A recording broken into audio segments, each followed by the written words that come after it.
You can tell us a little bit about yourself and share a synopsis of the book. Sure. So, yes, I'm Emily Martin. I'm the author of two young adult novels, The Year We Fell Apart and Five Ways to Fall Out of Love. And Winner Takes All is my debut adult rom-com. So I get to be a debut all over again, which is fun. Yeah, and Winner Takes All follows two music executives who are in Las Vegas chasing the same band that they both think they can really break out and that they believe will save their careers, essentially.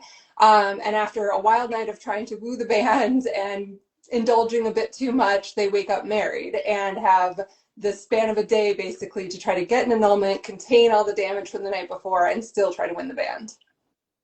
So I thought this book was just the most fun. I read it in like one sitting and I picked it up. I love the cover alone. Like it's so much fun. And I read through it and I was just like, how did you do this? Like it is told within 24 hours and I need to know the magic behind getting people to buy in with that short of a time frame. Yeah, it's funny. I was saying this to you last night. I'll repeat the same answer. So it's I really do believe that if I had set out with like the intention, like if that element had come first, like I want to write a book that takes place in 24 hours, I think that I would have just struggled so much to feel like I was even connected with the characters in such a, like it would have taken, I mean, it still did take a lot of drafts, but it would have taken me a lot of drafts to, I think, figure it out within that framework. But I really am sort of a character driven writer. So that was the first thing, was developing these characters through a bunch of drafts, layering in their backstories and trying to really figure out who they were and what their perspectives on each other were, because they were interns together years before the book started. So I think leading with character really helped me, and hopefully also helped, for the reader's sake, helped the characters feel three-dimensional. Um, but it also was fun for reader buy-in, like layering in all that backstory. They were never romantically involved. It's not really like a second chance romance, but they do have this history that's sort of rife with tension. And I think that I love writing characters who have some sort of history, whether it is a second chance romance or just like they were friends before, acquaintances. I think it's so much fun for them to have some kind of history that creates friction on the page in the present. Well, you did it so well. And Thank you. that past relationship, it you touch on it definitely, like we know what it is, but I think like obviously as we read we understand more about these two characters, specifically Eleanor, who she's known in her industry to have had a relationship with an executive in their company. Yeah. So people have these opinions about her, and she gets to the point where she doesn't feel the need to defend herself or defend those that history that she has. But on the at the same time, she also wants people close to her to think like she has her whole life together. She's financially set, she's professionally secure. So what was your approach? Why did you want to have like the dichotomy of that inner working of her as a character? Yeah, that's a great question. And you kind of, I mean, you nailed it. Like they go hand in hand, those two things. So she has this reputation because she did get involved when she was a young, like baby in the industry, and she was an intern at this major record label. She became involved with a very high up executive. And naturally, people talked about that, and it also did absolutely lead to her getting promoted and moving up the ladder very quickly, which wouldn't have happened if not for that relationship. So she's aware of the fact that she did kind of benefit from it, but having all this space from it, she no longer feels like she's processed it, she feels differently about it, and she's able to look at it now and think, like that was not a great situation. That was really a toxic relationship. I was taken advantage of. There was a power imbalance. All of these things that make her feel now like I shouldn't have to explain myself. The person's been fired from the record label since she left. So I think from her perspective in the present of the book, she very much feels like I shouldn't have to explain myself. Whereas before she internalized a lot of that.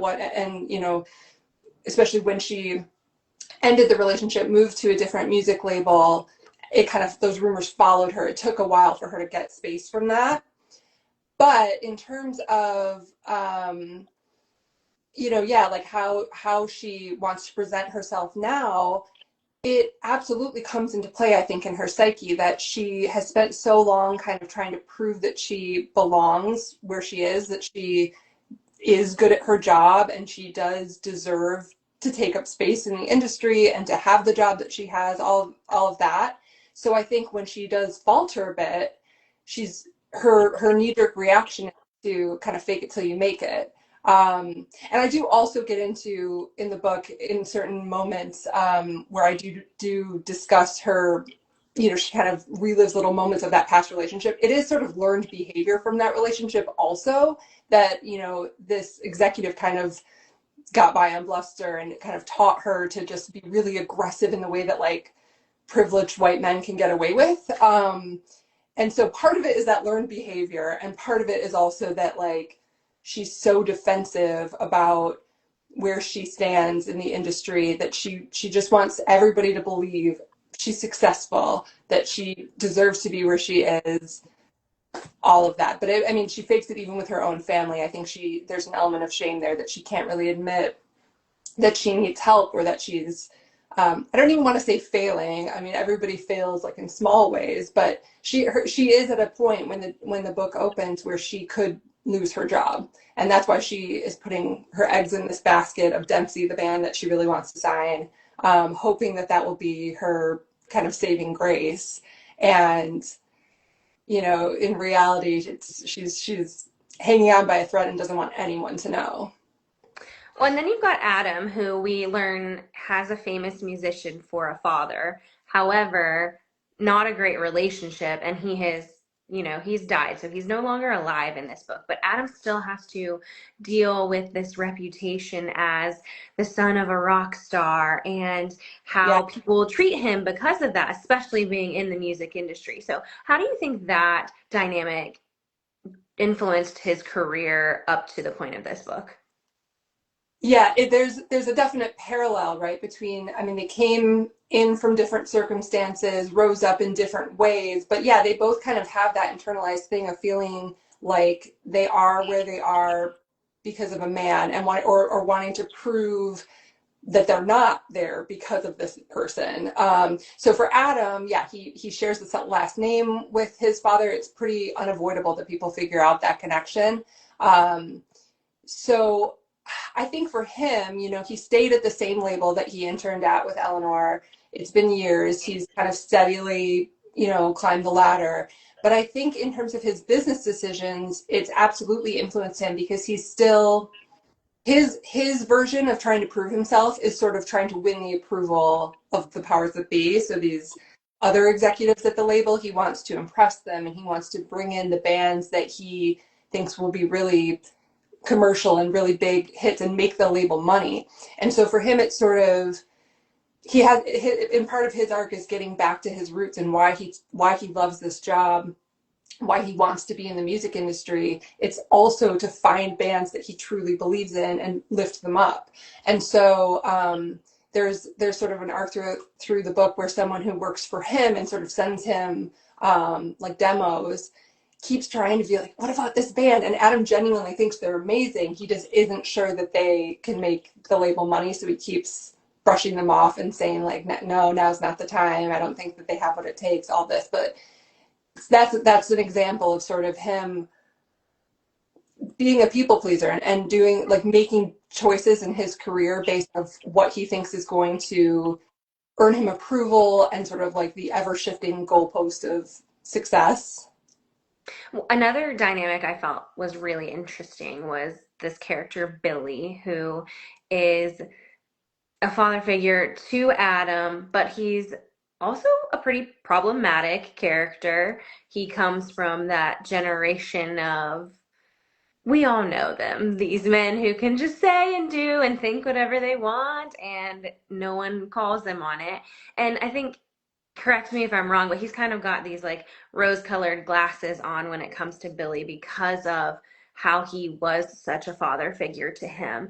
I want to know why you chose to explore that kind of relationship, because I think that so many people can relate to having someone like that in their life where it's like, this maybe is just like a very, we don't feel the same way, we don't think the same way, but I have a history of love with this person. How do I navigate it now, being aware of what I'm aware of? Yeah, absolutely. I love this question because honestly, I might get a little bit rambly because I feel like there's so many components that came into play and why I wanted a character like this on the page. So yeah, to give more background on it, this is a character who was actually his father's like manager early on in his father's career, and that's how they know each other. And so his father was estranged before he passed away, and so he has like basically no relationship with his dad, and this guy was sort of a stand-in. He showed up for him in ways that his dad never did. So he absolutely has that deep-rooted love for this character. But as an adult, he fully does recognize that Billy is problematic, and it is something that he tries, like you said, rose-colored glasses. I think he just really tries so hard to give him the benefit of the doubt, to believe that he's trying to become better, even when maybe that's not the case. Um, and I think it does get to, we're in an era right now, like politically, where there's a lot of division within families. So it kind of feels similar to that, where you might, have very different opinions, and you can make a choice to cut that person out of your life, and some people do, and that's valid if that's their decision. And for Adam, it's just that's not the decision he wants to make. So he's trying so hard to hold on to this relationship in some capacity. And I think it also sort of speaks to the question of whether we can separate art from artists. Like Billy's not a musician, but it's similar in a way of like, I don't, because a lot of it is focused on how he operates within the music industry. He's not necessarily a jerk to Adam, but Adam's aware that he's been problematic in both his personal and professional life. So he's sort of like, can he separate these problematic things he does from the guy who he knows on a personal level and spends time with? So that's just really interesting to me too, because there's been a number of artists, whether they're musicians, actors, authors, in recent years, things have come to light that just make you hate them, like this person that you once adored. And it can be so hard if you still have like a core connection to their work. And so it was kind of a little bit of that dynamic as well, that like he has this relationship that is such a huge part of his upbringing, and such like he just doesn't have a lot of family. He's close with his mom, and otherwise that's it. It's his mom and Billy. So yeah, it was just interesting to me to have that, to explore that kind of a dynamic. And I also think that it serves a nice parallel to Eleanor's relationship with her toxic ex. And so she's kind of looking at this relationship from a perspective of like, I do get it. I get what it's like to be in a toxic relationship or to be close with somebody who's problematic, but like saying like you just don't know him that well doesn't really fly. Like you don't know him the way I do. So yeah, there's a nice push and pull there as well. Well, and she kind of, we see that she tries that with her sister a little bit when she's with her ex, of like this Right. idea of like, you just don't know him, and well, I don't have to know him to know. Know enough. Yeah. So obviously through this 24 hours, there's so many fun things that we'll touch on in a moment, but I want to know, because again, 24 hours is a quick timeline, but what is the key to writing this chemistry between the two? Like, they quickly realize in their forced proximity that they have been wrong about each other in many different ways, but how do you escalate that in a way that just makes people buy in and believe it? Yeah, well, I mean, I think you nailed it in terms of my approach. Like the forced proximity trope played such a huge role. Like that's probably the number one trope. I mean, if you count waking up in Vegas as a trope, then that I guess is pretty much the premise of the book. But beyond that, the forced proximity is so crucial because these are two people who have sort of circled each other professionally, and Eleanor in particular really resents Adam at the start of the book because he, in her words, poached one of her top performing artists from her roster, which is another reason that she's really wanting to sign Dempsey, is to make up for that. And then he shows up at her meeting in Las Vegas, and so they're just off to this really tense start. Um, and yeah, like I spoke to you before, having a backstory between them, and it's not misunderstanding based in the sense of it's not as though something occurred between these two characters and it was a misunderstanding, and if they just talked it out, it would be okay. It's more that they spent a significant amount of time kind of working in fairly close proximity to each other, observing each other and being susceptible to rumors about each other, because people did also talk about Adam being the son of a famous rock star. Um, and they have to unpack that throughout the course of the book. So it's a lot of situations that they have to get themselves out of trouble. It's sort of just like this madcap dash around Vegas. Every time they solve one problem, a new one crops up. And that forced proximity causes a lot of tension. But it's also, while that's happening, they're kind of questioning what they really know about each other and why they believed what they believed about each other. And so that for me was sort of the heart of their arc, and um, what I felt would lead to reader buy-in, just wanting to, because there's two sides to every story, right? So wanting to see, it's not about right or wrong, just see who like how opinions are going to change about each other. Well, and I think too, like, as the reader, having them kind of mirror each other in a sense of we both have these things that we're self-conscious about or that we're aware of that other people have judged us for, it allows them to connect quicker because, like you said, they're kind of unveiling these things that they didn't know or think about. So personally, as I was reading it, it made it a lot easier for me to buy in really quickly because I was like, oh, well, no wonder when you actually take the time to think about it, you see those parallels and you're like, okay, I can understand this a little bit more. Yeah. Not that you need to be told how you wrote it, but that's just my perspective. No, but like it's interesting because I think that comes into play with like it being a dual point of view book. I had never written dual point of view before, and it actually didn't start out that way. It was only from Eleanor's point of view for like four drafts. Um, and just the way that the story started to unfold, and the more I dug into their backstories, I just realized it really did need to be both of them so that they could. And again, with like the 24-hour timeline is not a lot of time to have like deep meaningful conversations necessarily, especially when you're focused on like something you really need to get done. So it really was helpful for it to be dual point of view, to be able to have those insights from both parties about their past and their present. Yeah, I loved that it was dual point of view. I often prefer that, but I was going to ask, and I'm so glad that you mentioned it, like how you got to that point. But it sounds like it just naturally came out. Like, nope, this can't be told properly without that. Yeah, it really did. It was completed drafts just from Eleanor's perspective, and it just felt like it was missing something in it, and I was missing Adam's point of view. And so it was, certainly I wrote new scenes, but from Adam's point of view, but it was also just converting some to his point of view, which was really kind of a fun, cool process. Getting into more of the fun aspects of it, I feel like Vegas is its own character. All the shenanigans that they get up to are their own little characters.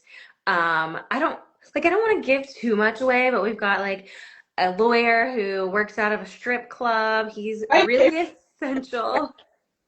I love him. We've got newlywed games that they're kind of blackmailed into participating in. There's like pawn shops and revisiting clubs. Like it is, you pack so much. I don't even know what the page count is in this. Like less than 300 pages. You pack so much into this. So how did you decide what to pull into the story?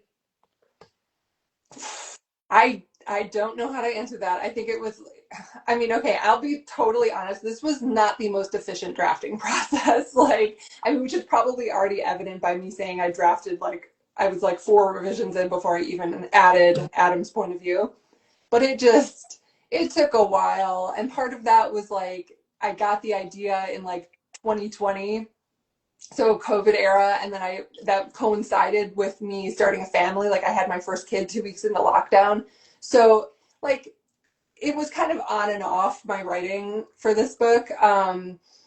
And all of that is to say that like because it was stretched out over so long, I can't totally remember why certain things came in. And but in terms of like the strip club scene in particular, I just thought was hilarious. Like I kind of just wanted them to go to a strip club because it's Vegas, and the idea of like them meeting an attorney to try to get an annulment, and he works out of a strip club just felt hilarious to me, and I love that character so much.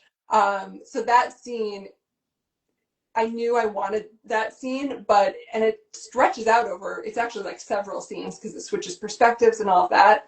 Um, but yeah, that one took a while to really like lock in and figure out what they were going to talk about in that scene and what was going to be revealed. But that's the only one I can remember that I like knew that I really wanted that just because it felt hilarious to me. I loved him too, and I felt like you did such a great job at, again, like you've done with Adam and Eleanor, like the background and history between Eleanor and, I'm so sorry, I'm forgetting the lawyer's name at this point, but Tyler. Tyler. But they're, I've like called him Taylor before to a friend, and they're like, "You mean Tyler?" So it's you fine. know, one of those names. Yeah, team. But I think that you did such a great job at making their backstory just like it was so immediate. I didn't need tons and tons of pages to really like lock into their friendship. I think that I don't know, like, I don't know what I'm trying to say other than I felt like you did a really great job at that. And he also became like my favorite character in the sense of I just think like wouldn't he be so fun to tag along to all of these like little bits that they go on and just have his running commentary. He would be Yeah, hilarious. very like and just ribbing Eleanor in the background. Yeah. Um, Yeah, it's almost like you should just rewrite this from his perspective, and then we would all see how hilarious he is. that's a great idea for like bonus content. Rewrite at least the strip club scene from just his perspective when he's just like, "Oh my god, these guys are outrageous." But yeah, thank you for saying that because that's something I admire so much in other authors is writing just characters, side characters that pop off the page. You know, I can think of a few authors. Emily Henry, for example. I just feel like all of her side characters just are so fleshed out, even if they're just in like this little baby scene, and it's amazing to me. So that's something I admire when other authors could do. So thank you for for feeling like Tyler was a winner. Taylor Tyler, our favorite guy. Whoever that guy, yeah. So I know that you took a lot of years to write this, draft it, get it to what it is today. Do you remember a favorite scene to write? Well, yeah, and I can't say that the strip club scene was my favorite to write because it like I hated it in the moment because it was so drawn out and I felt like I wasn't getting it right. So probably my favorite to actually write is I would say probably chapter 2, which is like the morning after. So it's kind of like the real start of the story when they wake up and figure out they're married. And I had even more fun switching that. That was one of the ones that it was written, and I switched it into Adam's point of view. And that was especially fun because I feel like it was a great place to like really jump into his voice and see what he's all about. So that would probably be a standout for me. There is a scene, or I guess it's continued, like when he is in these slippers this whole time, I'm constantly picturing that. So he's in slippers because he can't have his shoes for a reason. And I was constantly visualizing that, and like I would just start chuckling in the middle of reading something, thinking, imagining him in this situation wearing slippers. Yeah, thank you. I'm so glad that tickled you because yeah, that is another thing. Yeah, I just think it's hilarious. Like there was a point in the cover art process, I my publisher was wonderful and really allowed me to have some input on the cover. And at one point I was like, is there a way to show his slippers? But the sign angle didn't really go hand in hand with that. So maybe character art one day will get a glimpse at Adam's hotel slippers that he is forced to spend an entire day in. Well, it was a brilliant little addition that will forever be a favorite of mine. Thank you. You mentioned that this is your debut adult novel. How was that different from your young adult? And was it scary? Are there nerves? What do you feel? I think that the fear and the nerves mostly came in the process leading up to it. You know, I parted ways with my previous agent um, a few years prior to selling this book, knowing that I kind of wanted to make that. She primarily did um, young adult and middle grade, and so I knew I wanted to make this jump. And knowing that I was going to query with it put a lot of I put a lot of pressure on myself. And again, it was also, you know, not the most efficient. I probably could have expedited it if I had been more willing to let critique partners look at it. And instead, I was so nervous that I was just like, no, I can make it better. I can make it better. And then I would spin my wheels on scenes that like ended up being cut anyway. So that was probably to my detriment. But yeah, I think the nerves were mostly the querying and then going out on submission. And I was really fortunate that in both of those cases, things happened pretty quickly. Um, and otherwise, you know, it is nice being a debut, getting to kind of enjoy a debut experience when you're not totally green. Because I was, you know, my debut young adult was published in 2016, so I've been in the industry essentially for 10 years. Um, and so I knew a little bit of what to expect through the whole process. Nothing came as like a huge shock to me.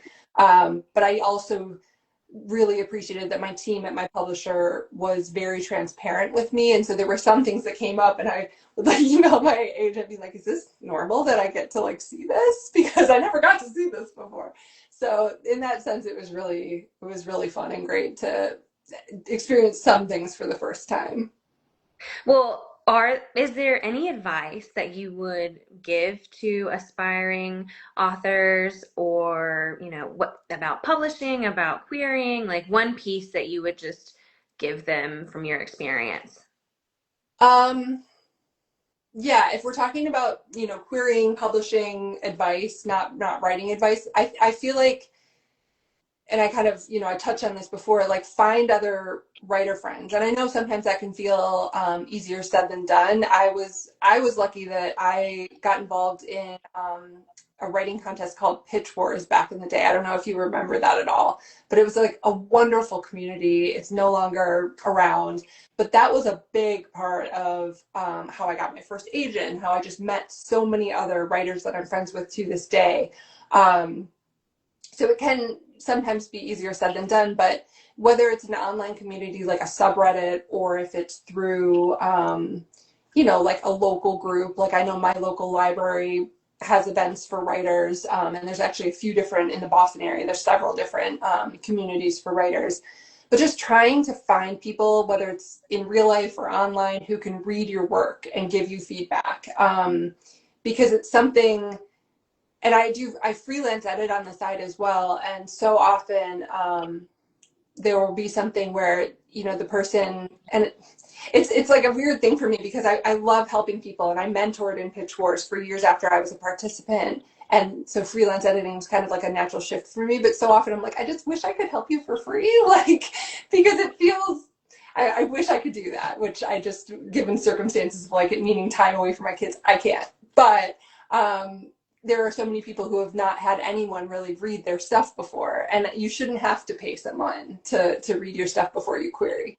So yeah, that would be there's nothing wrong with that if you go through, like I work on Readsy, like if you find like a reputable platform, there's nothing wrong with it, but definitely finding people that can give you feedback on your work, and like trading off like that. And also not just, sorry, this is becoming really long, but as a side note to that, if it's not a good match, like start with a sample, because if you're kind of doing it cold with somebody, it might not be that good of a match. You might really not like their feedback. So don't trade full manuscripts right away with people, but like a query package or a first chapter, something like that, to like sample and see if your styles mesh, because sometimes they just don't.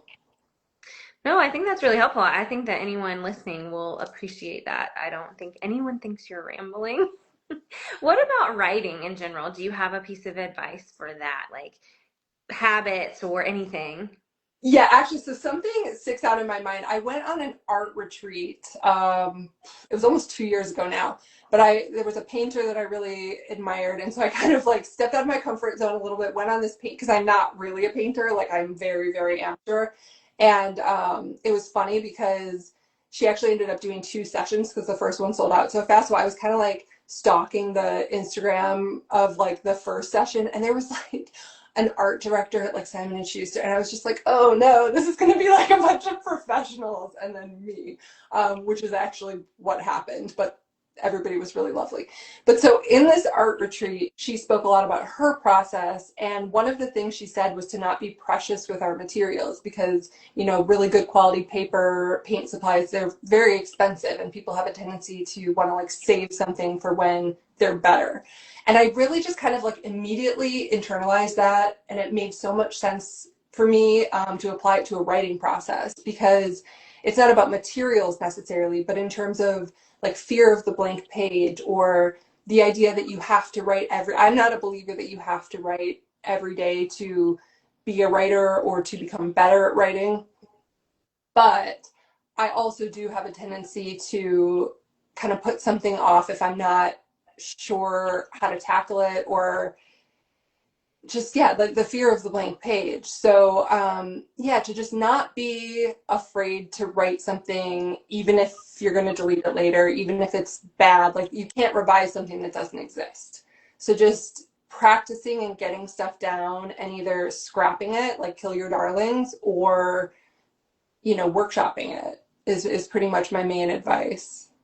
I love that. I think that's all very helpful information. Um, Winner takes all. Is it out now? No, 23rd, it's coming up quick. I mean, I've been like so locked in on the World Cup. I feel like I don't even know what day it is. So, There's so much going on right now. I feel like, yeah, like the Stanley Cup finals and then World Cup, and then like the Knicks. I'm not a Knicks fan, but I mean, that was. well, I live in Raleigh, so the Stanley Cup final is a huge deal for us right now. I have to talk about that because I lived in Durham for a while. Oh yeah, yeah, we'll definitely offline about that. That's Yeah, fun. No pressure because this has not come out yet, and we want everyone to focus on this and read it. But do you know what's next for you?